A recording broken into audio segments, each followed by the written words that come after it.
परमेश्वर का नाम का महिमा हो। पिछला 2 हफ्तों में प्रभु यीशु मसीह क्रूस पर रहकर कहा हुआ 2 वाणी हमने चिंता किया है और आज हमारा चिंता का विषय है उनका तीसरा वाणी। क्रूस पर रहकर टोटल 7 वाणी उन्होंने किया है। इसमें 3 वाणी हमने पिछला हफ्ता में चिंता किया था। सुबह 9 बजे से लेकर 12 बजे के अंदर 3 वाणी उनका मुंह से निकला। ये 3 वाणियों से तीसरा वाणी आज हमारा चिंता का विषय है। ये यूनानी सुसमाचार उसका 19 अध्याय 24 से लेकर 27 तक जो है ये विषय हम देख पाएगा। वो एक्चुअली मैं पढ़ना चाहूँगा। परंतु यीशु के क्रूस के पास उसकी माता और उसकी माता की बहन मरियम, क्लोपास की पत्नी और मगदलिनी मरियम खड़ी थी।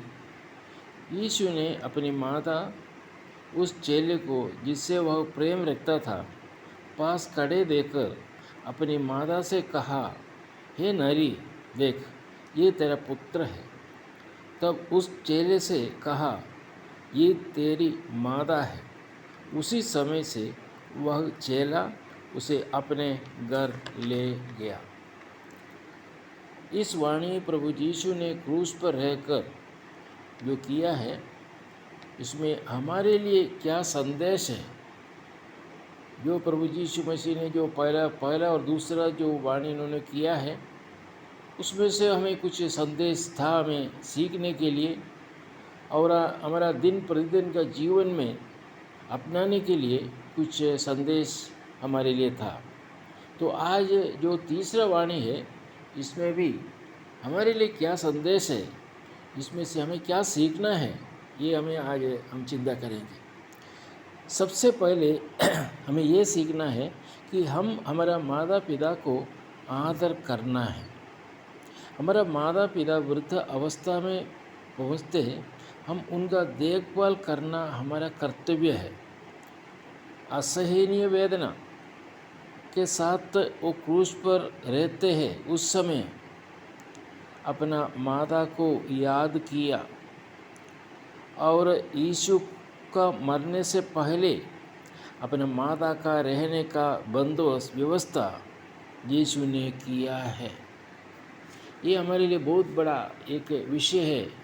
हमारा आजकल हमारा माता पिता वृद्ध अवस्था में पहुंचते समय हम उनको इस रीति से, जैसे यीशु ने अपने शिष्य के पास दिया कि ये तेरा माँ बोलकर, और माँ को कहा कि ये तेरा पुत्र है, ये कहकर अपने माता के बारे में वो असहनीय वेदना में भी अपने माता का बारे में सोचा और जो करना था माता के लिए वो किया मरने से पहले। और दूसरा हमें सीखना यह है कि लोग प्रभु को विश्वास किया है, उन लोगों का कुछ रिस्पॉन्सिबिलिटी प्रभु इस वाणी द्वारा हमें बताते हैं। जो लोग प्रभु यीशु को विश्वास किया है, जो लोग प्रभु का संतान है, उनके लिए भी कुछ संदेश है इस वाणी द्वारा। प्रभु ने एक नया रिलेशन बनाया इधर। अपने माता को कहते हैं कि अब से, अर्थात आज से तू मेरा माँ नहीं हूँ। अभी तक तू मेरा माँ था। मुझे इस दुनिया में जन्म लेने के लिए एक शरीर अर्थात एक गर्भपात्र चाहिए था। अभी तक तू मेरा माता था, लेकिन अभी हमारा बीच में और एक रिलेशन मैं तुझे देना चाहता हूँ। वो आज से मैं तुम्हारा पुत्र नहीं बल्कि उद्धार करता है। मातृ पुत्र बंध अभी तक था, यहाँ पे क्रूस पर रहकर उनको समाप्त उन्होंने किया। अभी मातृपुत्र बंध से भी बढ़कर ऐसा एक रिलेशन प्रभु ने बनाया, वो है प्रभु का संधान के रूप में।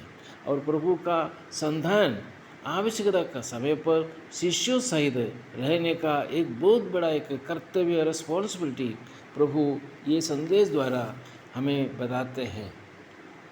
इसलिए प्रभु यीशु ने लूक रे सुसमाचार उसका दूसरा अध्याय 48, तब वे उसे देखकर चकित हुए और उसकी माता ने उससे कहा, हे पुत्र, तूने हमसे क्यों ऐसा व्यवहार किया? देख, तेरे पिता और मैं कूदते हुए तुझे ढूंढते थे। उसका 49 में ऐसा लिखा है, उसने अर्थात यीशु ने उनसे मैंने माता से कहा, तुम मुझे क्यों ढूंढते थे? क्या नहीं जानते थे कि मुझे अपने पिता के भवन में होना आवश्यक है? प्रभु यीशु ने अपना माता को पूछता है कि तू क्यों मुझे ढूंढते हो?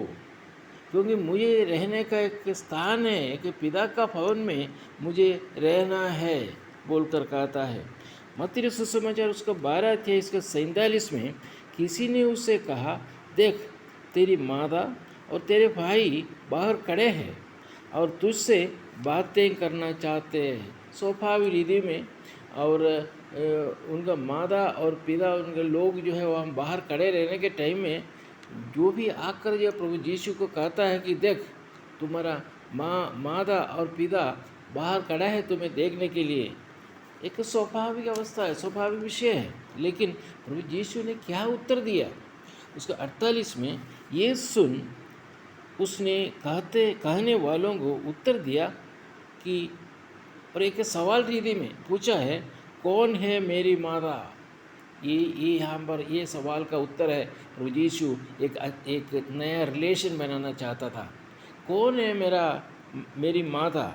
उसका 49 में, और कौन है मेरे भाई? और अपने चेलों की ओर अपना हाथ बढ़ाकर, अपने चेले लोग जो है, जो सामने जो था, उन लोगों की ओर हाथ बढ़ाकर कहा, देखो, मेरी माता और मेरे भाई ये है। कौन है? मेरे स्वर्गीय पिता की इच्छा पर चले, और वही मेरा भाई है और बहन और माता है। प्रिय भाई और बहनों, प्रभु यीशु मसीह का एक ऐसा एक रिलेशन, मरियम उनका माता था, जो पर्पस के लिए प्रभु यीशु मसीह को इस दुनिया में आना था, उनके लिए एक गर्भपात्र चाहिए था, मानव जाति का पाप से उनको उद्धार देने के लिए मनुष्य रीति में प्रभु यीशु मसीह इस दुनिया में जन्म होना आवश्यकता था। उसी के लिए एक शरीर चाहिए था, उसी के लिए एक गर्भपात्र चाहिए था, उसी के लिए मरियम अपना माता होकर इस दुनिया में रहते समय माता का अधीन में रहा। 33.5 वर्ष उनके साथ रहा। एक माता को जो देना आदर सब कुछ प्रभु यीशु ने दिया, लेकिन जो कार्य जब समाप्त हो रहा उस समय कहता कि ये लोग हैं मेरा माता पिता और मेरा भाई बहन, जो लोग स्वर्गीय पिता का इच्छा को पूरा करते हैं। वो कितना वास्तव, कितना अच्छा एक रिलेशन इस वाणी द्वारा प्रभु हमको दिया। आज हम कौन हैं? हम उनका पिताजी, उनका माँ, उनका भाई लोग हैं, उनका बहन लोग हैं, उनका संतान लोग होकर प्रभु ने हमें चुना है। और एक संदेश कलीसिया के लिए और भाई बहनों के लिए है कि जो विश्वासी अनाथ और विधव होकर या वृद्ध अवस्था में जो रहते हैं, उन लोगों को देखभाल करना जरूरी है। ये भी एक संदेश इस वाणी द्वारा हमें बताते हैं, हमें मिला है। यहाँ पे मरियम के और 4 बेटे और कम से कम 2 बेटी थे। इन लोगों के पास क्यों नहीं गया? शायद ये सवाल हमारे मन में आ सकता है, क्यों मरियम का जब 4 बेटे थे, 3 बेटी थे, उनके पास क्यों नहीं गया? लेकिन ये बाइबल में यूनानी सुसमाचार उसका 7वां अध्याय उसका 5वां पद में लिखा है। इसके आधार पर प्रभु यीशु ये जो भाई लोग प्रभु यीशु का भाई लोग प्रभु यीशु को उस समय विश्वास नहीं किया था। उस समय प्रभु यीशु को ये इनका भाई लोग विश्वास नहीं किया था। इसलिए ऐसा लोगों से भी प्रभु यीशु चाहता था कि मेरा माँ ऐसा लोगों के साथ ना रहे, बल्कि आत्मीय मेरा संतान लोग हैं उनके साथ मेरा माँ रहे, वो अच्छा रहेगा। ऐसा परिस्थिति में हमारा रिस्पॉन्सिबिलिटी है कि ऐसे लोगों को देखभाल करना। जब प्रभु यीशु क्रूस पर रहकर तीसरा वाणी किया, उसका और अर्थ ये है कि मैं जो काम के लिए आया था वो पूरा हो गया और अब मैं जा रहा हूँ। अभी तक का मातृपुत्र संबंध खत्म हो रहा है, एक अच्छा रिलेशन के और प्रवेश अभी कर रहा है। आज से तू मेरा माता नहीं है और मैं तेरा पुत्र नहीं है। जब प्रभु यीशु ने कहा है कि नारी ये तेरा पुत्र और शिष्यों को कहा ये तेरा माता, ये सुनते ही लूका सुसमाचार 2 अध्याय 35 का जो भविष्यवाणी पूरा हुआ। 35 में इस प्रकार लिखा है, तेरा प्राण भी तलवार से वार पार चिद जाएगा।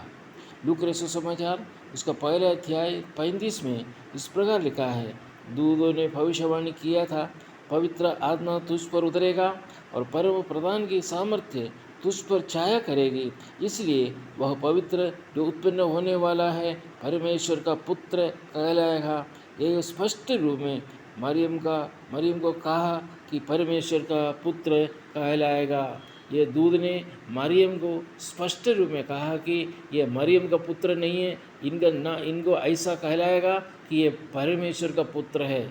लेकिन दूत ने ऐसा नहीं कहा कि ये तुम ये मरियम का पुत्र कहलाएगा। नहीं प्रिय भाई और बहनों, ये जो प्रभु यीशु परमेश्वर का पुत्र है और मरियम का नहीं।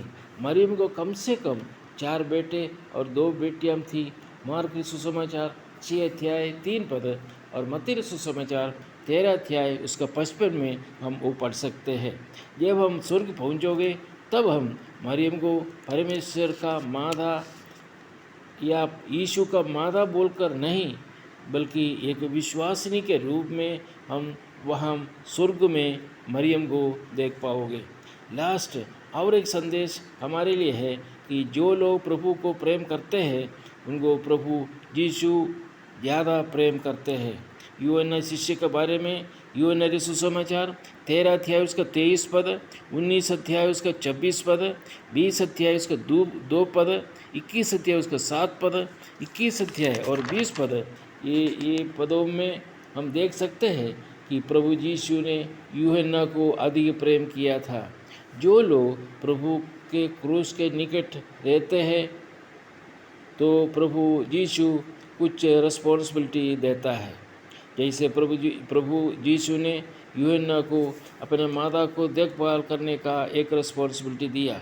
इसलिए प्रिय भाई और बहनों, आइए हम यूहन्ना जैसे प्रभु को प्रेम करें और प्रभु यीशु मसीह हमको प्रेम करें और निंदा सहकर क्रूस के पास जाकर प्रभु यीशु के संग रहे, ताकि उनका जो रिस्पॉन्सिबिलिटी वो हमको देना चाहे वो रिस्पॉन्सिबिलिटी हम लेकर आगे दिनों में हमारा मसीह जीवन बिताए। प्रभु ये वाणी में जो दिया हुआ संदेश हमारे लिए कितना विषय है, इस संदेश को अपना कर हमारे आगे दिनों में जो विषय प्रभु यीशु ने कालवरी क्रूस पर जो दिया हुआ जो वाणी है, वाणी का आत्मीय अर्थ समझकर जो संदेश हमारे लिए उसको अपनाकर आगे दिनों में हमारा मसीह जीवन बिताएं।